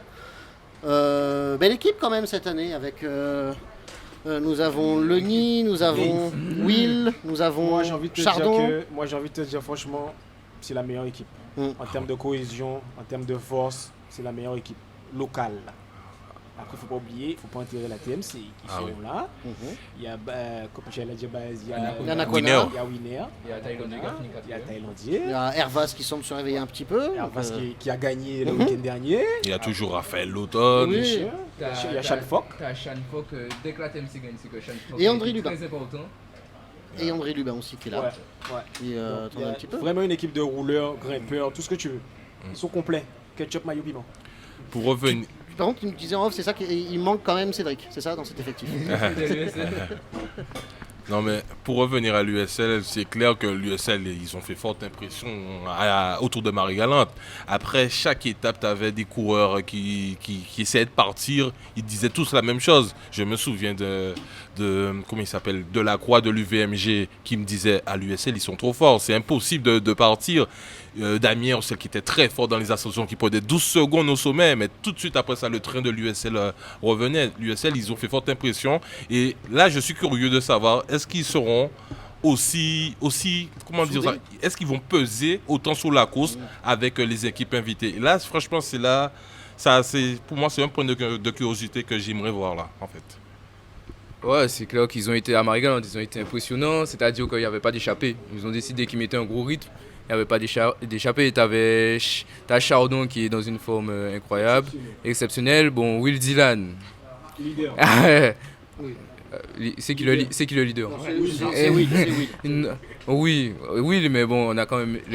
Benjamin Leni a gagné l'année dernière, même s'il dit haut et fort. Même s'il dit haut et fort qu'il ne vient pas pour gagner le tour et tout. Tu vois ça sur les courses quand même. Mais oui, on l'a vu dimanche, quand Damien et Will Dylan ont accéléré à l'Hockey Pigeon. Tu sentais que les deux là, ils étaient dans un autre monde quand même. Hein. Oui, Ah non. Moi, je suis très, très emballé par cette équipe. Je trouve qu'elle est très homogène. Et tu parlais tout à l'heure des Colombiens qui ont plein de cartes à jouer et que c'est difficilement lisible. Et je crois que la force de l'USL cette année, c'est ça aussi. C'est que même s'il y en a un qui prend 10 minutes sur un coup de bordure ou un truc comme ça, ils ont plein de cartes de rechange. Et ça va être difficile de savoir. Enfin, même si évidemment, il y en a qui sortent un peu plus que d'autres. Il y a un Mais qui sort du lot. ouais, il y en a un qui sort du lot. Baptiste Chardon. Mais malgré tout, je pense que cette équipe, elle est très intéressante pour ça, parce qu'elle est très homogène et tu as des coureurs très intéressants qui sont à la fois capables d'aller gagner de belles étapes, mais aussi de jouer le général. Donc ça va être très sympa à suivre, je pense. Un mot Yanis et après on ira faire un tour du côté de Sedec. Moi, je pose quand même la question, même s'il y a une forte cohésion, Benjamin Leni quand même. Parce que certes, sur les dernières performances, il n'y a pas photo. C'est Dylan Will qui sort du lot. Dylan Will, il est extrêmement fort. Pour moi, c'est le plus fort. Avec Damien Roussel, ça se joue à une courte tête. Mais Benjamin Leni, c'est quand même quelqu'un qui... On va dire qu'il a un fort caractère. Et pour avoir en discuté un peu avec lui, il m'a dit, en fait, pour avoir discuté un peu en privé avec lui, il me l'a pas dit. Mais à demi-mot, il m'a dit que ouais, le Tour de la Guadeloupe, c'est autre chose que le Tour de Marie-Galante. Il l'a dit. Il a dit ouvertement. Oui, mais sur les réseaux, il a quand même dit qu'après le Tour de Marie-Galante, il a dit place à son objectif principal, qui est le Tour de Guadeloupe. Oui, mais il a dit Donc, l'objectif principal. oui, il mais a pas précisé qu'il voulait gagner. Oui, mais Cédric. Cédric a peut-être des infos. Ah, Non, mais j'ai pas plus d'infos. En tout cas, je peux pas les dire. Non, c'est clair que bon, depuis un certain moment, il y a Dylan qui vraiment sort du lot, qui est vraiment très fort. Surtout, on l'a pu le voir après son stage qu'il a fait en France. Il a vraiment marché très fort. Donc Benjamin, quant à lui, je pense a changé de stratégie à un certain moment. Il a commencé la saison sur des chapeaux de roue. Il a remporté pas mal de compétitions. Après, faut savoir que le tour se déroule à la fin du mois d'août, donc ça change pas mal de paramètres. Et lui, je pense qu'il a joué dessus, donc il a peut-être programmé son pic de forme un peu plus tard. Et moi, je ne vais pas quand même l'enterrer. Je me dis qu'on a deux leaders à l'USL. On ne sait pas encore qui va être le leader principal, mais on saura très vite. Il veut préserver la stratégie d'équipe aussi. Oui, hein, non, mais c'est quand même une chance incroyable aussi d'avoir quand même deux coureurs en plus. Et il y a Diego Milan, ouais. Deux coureurs aussi forts quand même dans une équipe, c'est quand même une chance incroyable. Et je rajouterais aussi que franchement, Diego Milan aussi a vraiment, il apporte un plus à l'équipe, sans oublier Chardon. Yanis Agricole aussi qui vraiment a explosé cette année, et je ne vais pas oublier aussi Rabino, très motivé aussi, donc franchement je pense qu'ils ont de quoi défendre leur titre et je leur souhaite quoi. Mais en tout cas, heureusement. Et ils ont des hommes qui sont prêts à se sacrifier. Je me souviens de Baptiste Chardon dans l'an dernier sur le Tour qui avait visé le maillot orange, qui avait fini mais lessivé. À Bemao, il n'en pouvait plus. Et on sent le gars qui donne tout, quoi. C'est pas du genre à regarder sous la pédale. Justement, c'est ça en fait qui a un peu changé, c'est que pour les côtoyer, je sens vraiment qu'il y a une détermination chez eux. J'ai jamais vu ça, quoi. Ils sont tous motivés pour travailler pour le leader et voilà. Par moment, on va penser à sa carte personnelle. Bon, ils sont tous capables de gagner des étapes, mais là, on décide de travailler pour quelqu'un, là, on se plie en quatre. De toute façon, on l'a vu à Marie-Galante, hein, je pense quand même. Le travail d'équipe qui était parfaitement huilé. Hein. C'est comme l'a dit Kéran, sur le papier, en termes de cohésion, en termes de résultats, c'est la meilleure équipe. C'est la meilleure équipe, c'est la numéro 1. Donc on va attendre qu'ils représentent dignement la Guadeloupe sur ce tour. C'est-à-dire que si moi je ne vois pas un tour, on n'entend pas parler de l'USL. Si on n'entend pas parler de l'USL, c'est qu'il y a eu un énorme problème. Mais sincèrement, on va entendre parler d'eux. C'est pas possible qu'on n'entende pas parler d'eux. La question c'est est-ce que Benjamin Leny peut refaire le coup de l'année dernière maintenant qu'il a une pancarte sur le dos? C'est autre chose quand même. Ils vont pas lui laisser 10 minutes comme on lui avait laissé sur l'étape de village où c'est il pour va ça gagner. l'important aussi Voilà. d'avoir entre guillemets des hommes aussi en forme. Oui, je pense que c'est Bonne totalement mobilité. différent. Je pense pas qu'on aura le même Benjamin que l'an dernier. Mm. Il a mûri, déjà il a mûri, parce que le voir faire le travail qu'il fait à Marie-Galante, ça aurait été l'année dernière, je pense pas que ça aurait été le cas. Bah, l'année dernière, clairement, il n'a pas écouté toutes les stratégies d'équipe. Enfin, on a eu Fabrice Gène qui s'est arrêté en plein milieu Oui, c'est vrai. de Jarry pour lui dire d'arrêter. Donc voilà, je pense oui. Là, donc, cette année, Cédric, c'est pas le même. Voilà, c'est pas le même. C'est pas le même. C'était mémorable. C'était mémorable, nous dit Priscilla, qui s'arrête en face de... Oui. Mais Devant après, Anna Jeanne, après c'est sûr que là déjà, juste, il aura le dossard 1 et tout le monde sait que c'est le dernier vainqueur. Donc juste ça... même si on ne connaît pas, on sait que c'est lui qui a gagné. Voilà, par exemple, tu demandes à Boris te dit que même quand il n'était pas dans ses meilleures formes, juste parce que c'est Boris Karen, il a gagné le tour et tout le monde le connaît, en fait, on te laisse pas partir. Même si on sait que durant la saison, tu es moins bon. Après, je pense qu'il a changé. Je pense que mentalement, il a changé sa façon de parler. Il parle mieux. Oui, je pense qu'il a changé. Il a un peu compris certaines choses et il est plus posé. Donc, ce qui l'avantage un peu. Mais ça aurait été l'année dernière. Ouais. Enfin, il aurait été comme l'année dernière. Non, ça passe pas. Mais là, je pense que non, ça va aller. Ça va aller. Tu penses qu'il est... Oui, avec Il est l'USL, mieux. oui, il faudra compter sur eux. Il est bien coaché. Vraiment. Oui, parlons de la TMC. En fait, en plus, je crois qu'en termes de victoire d'équipe, l'équipe qui a le plus gagné, donc l'USL, je crois que c'est 23 victoires. Il y a la TMC du coup qui est deuxième. Hein. Donc ça reste quand même une valeur sûre. C'est un club qui a quoi, 5 ans maintenant depuis que... Non, 3 ans, ils ont fêté ça depuis 3 ans, je crois. Et qui, bon, là quand même... présente une bien belle équipe avec un winner Anacona qu'on a fini par apercevoir autour de Marie-Galante et qui, là, du haut de ses 36 ans de son expérience, va pouvoir être un... Je pense Alors, la question c'est est-ce qu'il serait une locomotive pour Taillandier? Comment ça va se passer à votre avis?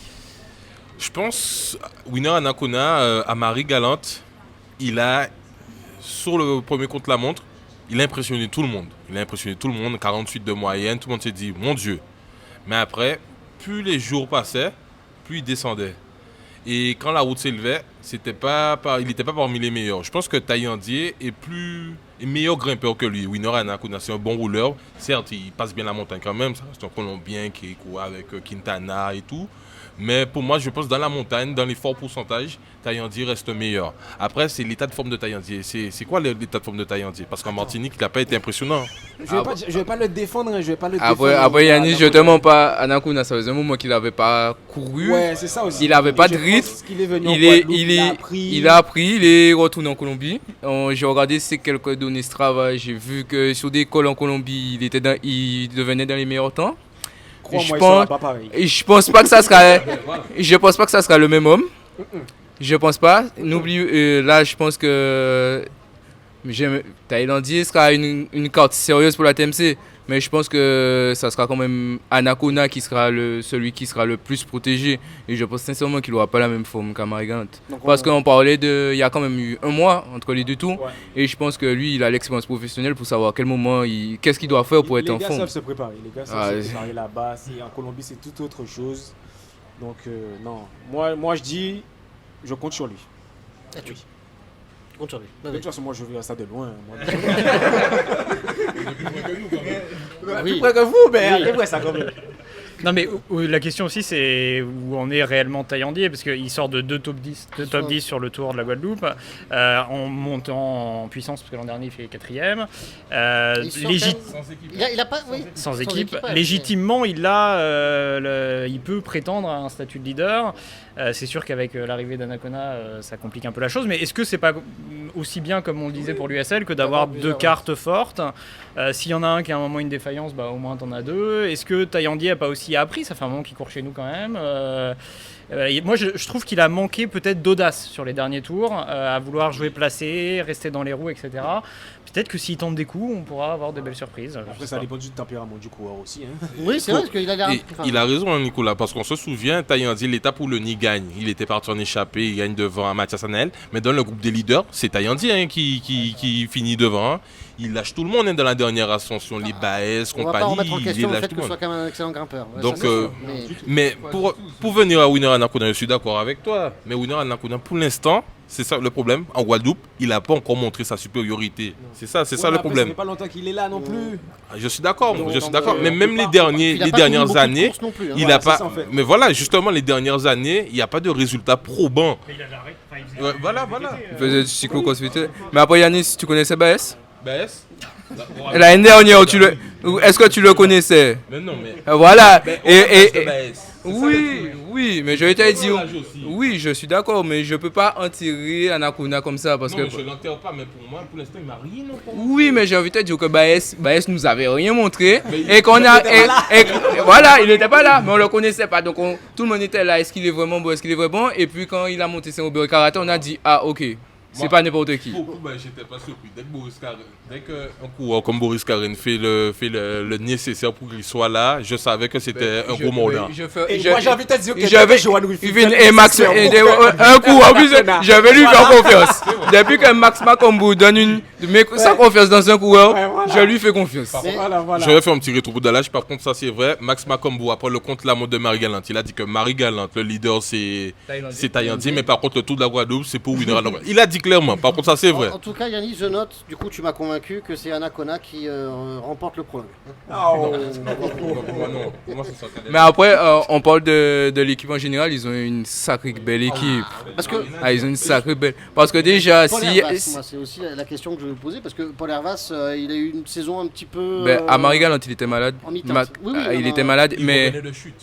Oui, mais il était. Max a dit qu'il avait une sorte de gastro, un truc comme voilà, ça. a été une Mais saison après, comme ça, donc mais on je l'ai peut vu mettre sur les 3 derniers matchs du conseil départemental, ça va mieux, ça va beaucoup mieux. beaucoup mieux.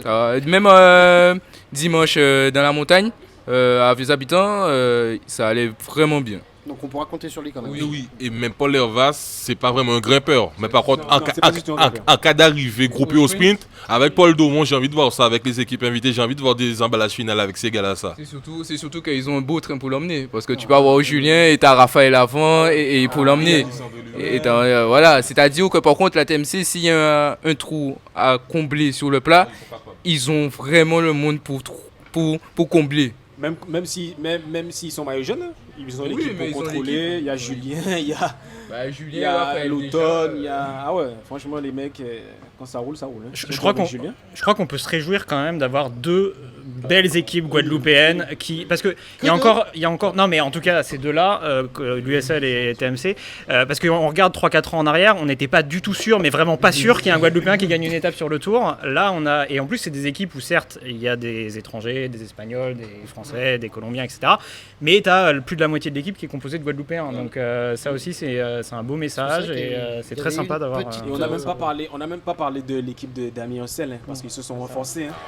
Ah, on va en parler parce que notamment Kylian me parle de ce bûcheron qui est Julien Maurice, qui j'ai vu Julien Maurice dimanche à l'œuvre et c'est une machine le gars.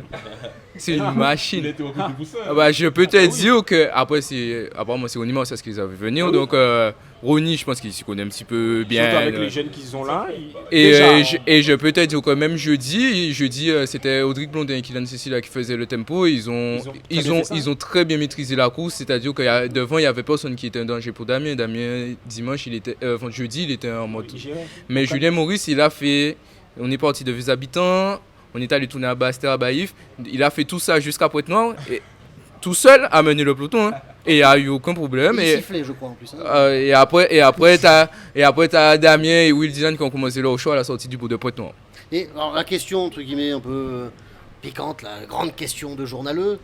Et au final, est-ce que Damien Hurcel, il va arriver avec une équipe vraiment qui pour l'emmener, est-ce qu'on voit que c'est soit un baroudeur, il aime bien y aller seul. Est-ce que du coup avec cette équipe-là, avec notamment Julien Maurice, avec son frère, avec Blondin, est-ce qu'il y aura quand même du coup une bonne cohésion d'équipe ou ça va pas partir comme ça d'un coup? Moi j'ai l'impression, arrêtez-moi si je me trompe, mais que la victoire de Benjamin l'an dernier a décomplexé quelque chose chez certains coureurs guadeloupéens, notamment Damien, qui a toujours été en rivalité avec Benjamin en tout cas la saison dernière sur les courses locales et encore cette année. Et du coup, il y a un côté où il se dit je suis capable de le battre en local, il a gagné le Tour, donc en fait je suis capable de gagner le Tour. Peut-être qu'avant il y allait en se disant je vais gagner des étapes, et là il y va en se disant j'y vais avec un statut où je peux gagner le Tour. Oui. Après, il faut savoir que les années précédentes, il n'avait pas d'équipe. Oui. Donc là, cette année, il a une équipe vraiment, je ne vais pas dire, ils sont forts. Oui, ils sont forts parce qu'avec les jeunes, il y a Blondin, il y a son frère qui est là. Et Adrien, lui, il est en forme seulement. Et en août, dès que le mois d'août arrive, Voilà, Adrien, c'est bon. il redevient. Et il y a un autre Européen aussi qui est arrivé. Bien sûr, il est arrivé hier ou avant-hier là. Donc je pense qu'ils se sont vraiment bien renforcés et je pense qu'on peut compter sur eux. Oui, en termes de cohésion et de force, je pense que oui, le VC, je sais pas comment. Le VCCB, oui. Voilà. 3C. V3B, voilà. V3CB, voilà. Mais bon, voilà, il n'y aura pas de guerre entre guillemets interne. Voilà. Guerre C'est bon, c'est interne derrière. ou Oubliez que Kiran Baolé est là pour régler ça. entre qui entre le Nier Hurcel? Oui, entre le Nier Non, Hurcel. tu peux faire ça dans les courses locales où vous êtes largement au-dessus, mais là, non, il n'y aura pas de guerre. Et de plus, Damien Hurcel, pour moi, avant, il voulait souvent jouer le maillot à poids, des accessites comme ça. Même à Galant, il a joué le maillot à poids. Mais là, je pense vraiment que là, il vient pour gagner le Tour. On lui a mis une équipe pour gagner le Tour. Et cette année, le profil du Tour, c'est pour Damien Hurcel. Il n'y a pas trop de la monte sur le plat et tout. Donc Damien Hurcel, il doit en profiter. Hein. Moi, j'ai envie de dire, c'est pas l'année ou jamais parce qu'il reste encore jeune. Il a 27 ans. Mais c'est une belle opportunité cette cette année. C'est la première année où il a une belle équipe comme ça pour l'emmener. Surtout, je pense qu'il tient là vraiment une excellente forme. Et comme tu l'as dit, hein, il a une équipe à ses côtés. Donc pour moi, il devrait vraiment tenter sa chance cette année. Ouais, que ça passe. Et après Marie-Galante, ils l'ont quand même dit, Marie-Galante n'était pas un objectif pour lui. Non. Marie-Galante, il était allé, il voulait gagner une étape, il a gagné son étape. Son objectif, c'était vraiment le Tour. Et après, Damien, moi, je pense, ils n'ont pas besoin. Il est tellement offensif que tu n'as pas besoin d'une équipe forcément avec un grimpeur qui va l'accompagner. Puisqu'on connaît Damien, c'est un offensif. Donc en fait, dès que la route va commencer à s'élever, qu'il va se sentir bien, il va pas regarder qui est avec lui, qui est derrière lui, il va taper. Et Kéran, je pense qui est dans le peloton, quand Damien attaque, tous les coureurs parlent des attaques de Damien Hurcel, c'est vraiment un truc qui traumatise le peloton. Quand Damien attaque, ça attaque vraiment fort. Chrono maillot. Pardon? Chrono maillot. Mais Pronostic des maillots. C'est SCA quand même. attends, ouais, on finit. Je sais qu'il reste 10 minutes, mais on finit avec la JCA et le CSCA, au moins, avec ces deux équipes-là. Et l'UVN quand même. Hein? Oui, bon, du coup, il reste quand même deux belles équipes qui ont gagné beaucoup d'étapes aussi cette saison. Il y a le CSCA qui présente une équipe relativement jeune, quand même, avec beaucoup de jeunes talents. Et la JCA qui aussi a montré que c'était une équipe aussi extrêmement, je dirais, unie.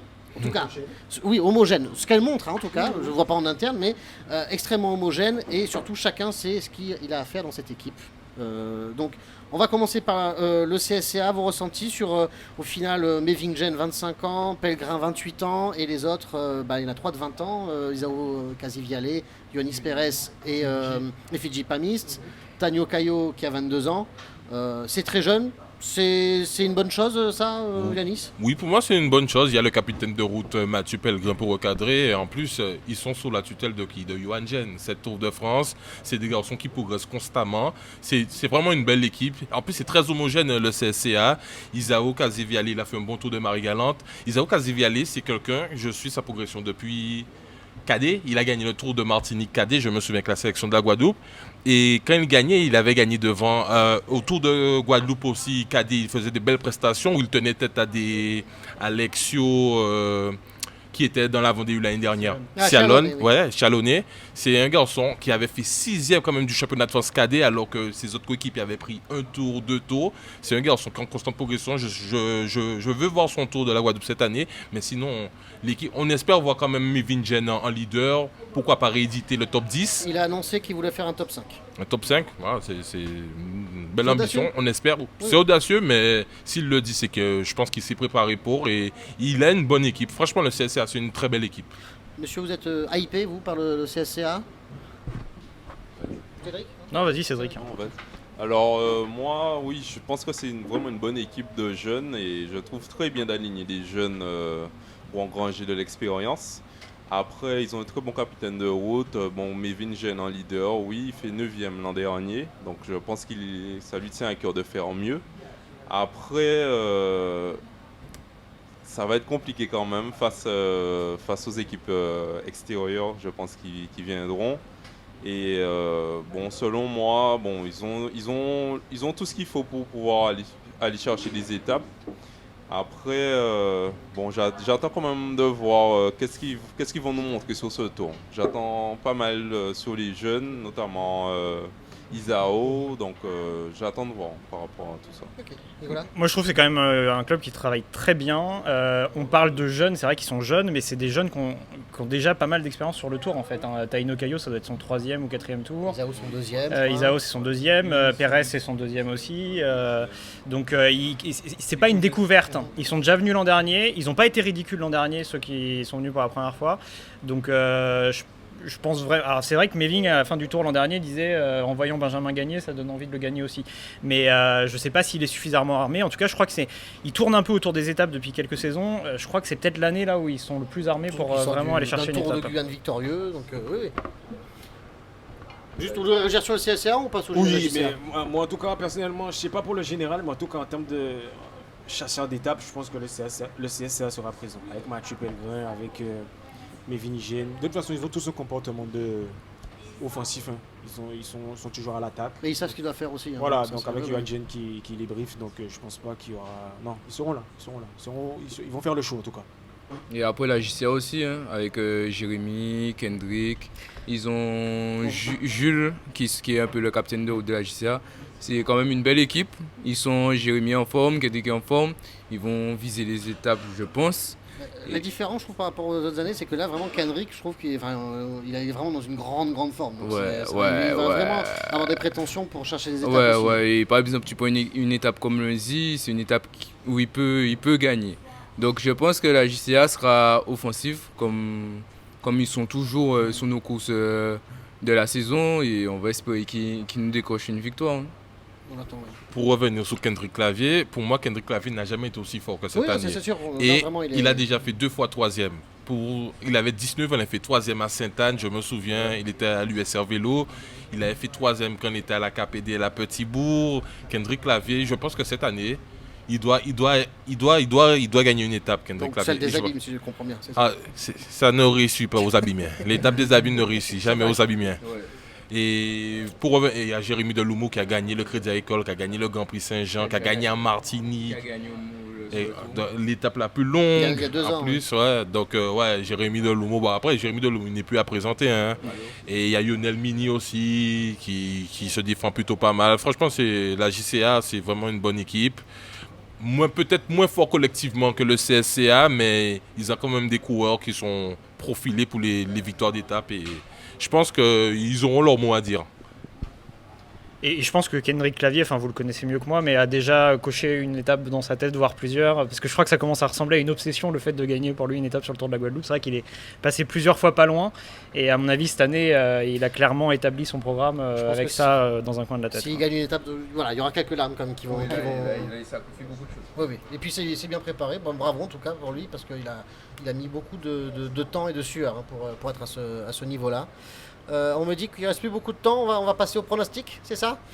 Au pronostic des maillots, on va commencer du coup. Est-ce que vous avez un favori pour la victoire générale, Kéran? Je mets Kéran Darolin tout de suite. Ouais, victoire générale. Victoire, ouais. Classement général Kéran. Kéran, Deuxième, bien sûr. on va mettre qui? Cédric contre moi. Non, je laisse Cédric parler de ça. Alors, victoire. Forcément, je suis à l'USL. Je vais. Oh, c'est vrai qu'il sera le leader du coup. Ben, Toi tu dis ça. je vais rejouer Benjamin Louis. Ok. Je fais confiance.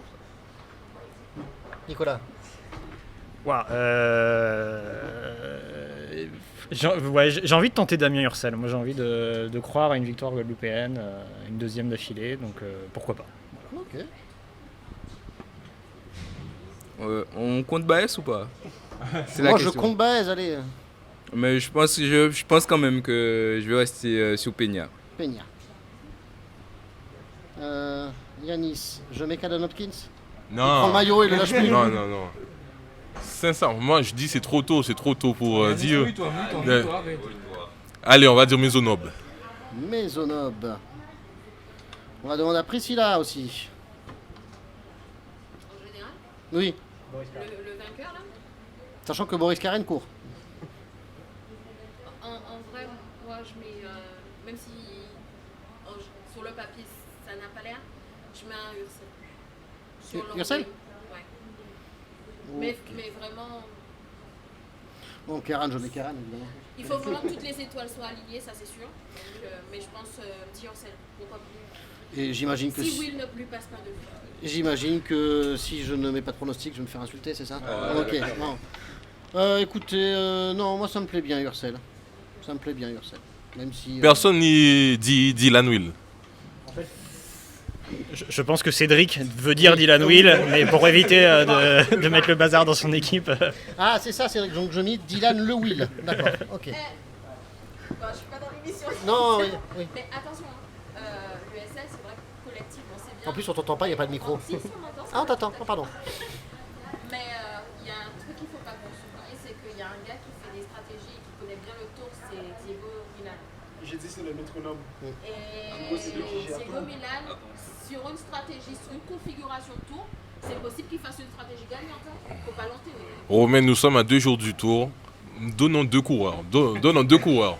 Bah, j'ai Parce une- qu'il y a vraiment beaucoup de candidats. Hein. Ah bah oui, mais bon, il faut trancher, hein, mais bon après, si vous voulez, mais ça devient un peu trop facile, parce que du coup, dans ces cas-là, je vous demande le podium. Voilà, je vous donne le podium final. et Sur puis- mon podium, tu mets Baez, s'il est là, et tu mets Maisonneuve. Non, on va surtout, je vais vous demander du coup qui sera le meilleur jeune. S'il gagne le général, forcément, pour moi. Bah, ouais, bah, très bien. Moi, j'ai pour le meilleur jeune, j'ai une hésitation entre Ourian et Maisonneuve. Mais je pense que si, comme j'ai mis Peña avec eux, je pense qu'il va un peu se sacrifier, donc je vais mettre Maisonneuve meilleur jeune. Eh ben, il y a du monde pour Maisonneuve, hein. Bah moi je vais mettre Oriane du coup. Ah, quand même. Meilleur jeune, Cédric. Maisonneuve aussi. Et Kéran, le meilleur jeune, on met Kéran aussi ou pas? Palmis. Palmiste. Il dit. Bah oui. Et moi, Quand la route va s'élever. c'est U23, c'est ça, maillot blanc? Ouais, c'est lui. Bon, bah je vais mettre Caillou. Mais pas. Il y a moyen que. Il avait pas été loin il y a 2 ans. Oui. Il n'avait pas été loin du maillot ou il n'avait pas été loin de la... Oui, d'accord, ok. Et Priscilla? Meilleur jeune? Oui. Taillot aussi. Ah bah dis donc. J'imagine qu'on doit couper abruptement, c'est ça? Bientôt? Pas du tout? Qu'on déboule les maillots. Ah, maillot à poil. Ah, tu veux faire le grimpeur aussi? Ah bah alors. Moi, pour vendredi, surtout, le prologue qui gagne. Ah, ça c'est une bonne... Voilà, c'est très bien ça. Alors, prologue. Caden Hopkins. Parce que je note... C'est étonnant. Non mais du coup, je note, hein, puis comme ça on pourra ressortir...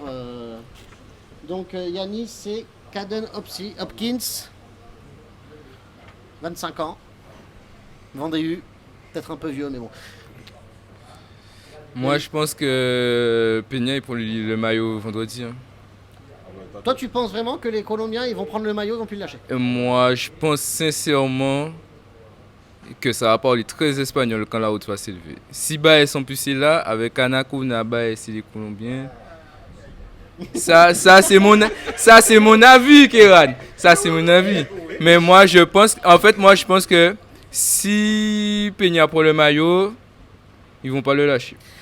Si le prend vendredi, je pense qu'il faut. Pour pouvoir le garder sous le Oui, c'est ça. Oui, c'est ça, mais je dis pas non, mais moi c'est mon avis. Moi, je suis pas sûr qu'ils veulent s'embarquer du maillot tout de suite. Non, moi s'ils le prennent pas, pour moi si Peña le prend pas vendredi, il le prend jeudi. Il faut le tenir. Hein. Et t'as vu les gars qui vont après derrière faut arriver à le tenir. Mais mais Plus, il y aura- chacun a ses convictions et ses choix. Non, j'entends. En plus, il y aura Kéran qui fera les sorties et tout. Ça va être... Ah ouais.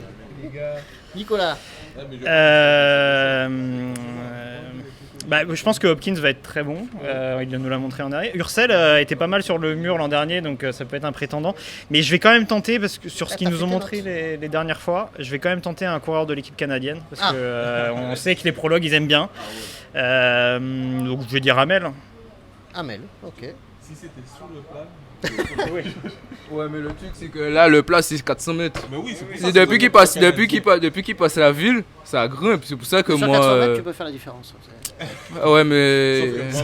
C'est comme Kadem, il est très bon Oui, sur le oui, plat là, aussi. il est à 50, il a gagné, donc il peut gagner là, c'est sûr. Alors, au bout de ce que j'ai vu, je vais mettre Damien Youssel. Et toi, Kéran? Kéran. Raphaël l'automne. Ah. C'est des punchers. J'ai pas envie de damer le point des vendredis. Mon Romain. J'ai oublié de quoi tu parles. Ok. Alors, moi, du coup, je vais mettre. Juste pour le plaisir. Moi, je mets. J'en prends deux parce qu'il y en a un qui. On n'est pas sûr encore. Ah bah on met deux. Si tu mets deux, on met Non, deux. parce que je vais mettre juste pour le plaisir de voir Boris gagner un contre-la-montre. Si tu mets deux, on met deux ou même. Non, je mets Boris parce que voilà, c'est pas si. Mais on met deux. Bah, ok, je mets que Boris. Par contre, c'est vrai qu'il faut pas piquer Boris. Avec tout ce qui s'est passé là, si Boris s'aligne, faut pas le piquer, mais piquer méchant. Hein, Non, mais. comme je disais ça. Non, on va pas se mentir. Si le CC découle, ils vont être encore plus méchants que s'ils étaient inscrits de base.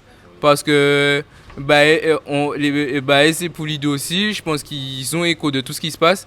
Et on sait qu'il y a certains les champions comme ça, il faut éviter de les piquer. Les gars seront là. C'est vrai. Même pas si, les gars seront là.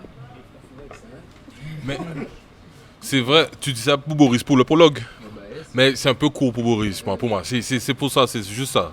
C'est un peu court pour lui. Non, mais il peut tout mettre sur ce prologue-là, puis après derrière. Eh ben, je crois qu'il est temps de remercier déjà tous nos invités. Merci Kéran de nous avoir rejoints ici aux Ignorants. Ben, il n'y a pas de souci. Moi, je dis merci au réseau. Merci au réseau. Merci, je sais pas si c'est SFR. Ah ouais. En tout cas. Parce que c'était un beau direct. Ouais, très très beau direct. Et merci à vous pour l'invitation. Et on se revoit bientôt. Hein. Et bon courage. Et oui. Mais dès demain, on Merci. va Paul Chanchon. Ouais, dès demain. Dès demain. C'est vrai que Cédric, il y est pas, mais. Hein? Tu sais, la vieillette, Et Romain, c'est dommage hein, que tu demandais pas le pronostic pour l'établir 2 fois les mamelles. Parce que là, j'aurais joué Kéran, moi, personnellement. Cette étape-là, ça. C'est pas gentil. À partir d'un certain moment, Voilà, dans une il est temps émission, de couper. il y a des dérapages. Voilà. Non mais pour, Ça croit tout perdu. On va arrêter. pour celui qui va ramener le plus de goodies de la caravane, là c'est je bon. mise sur Kéran, ça c'est sûr et certain. Sans problème.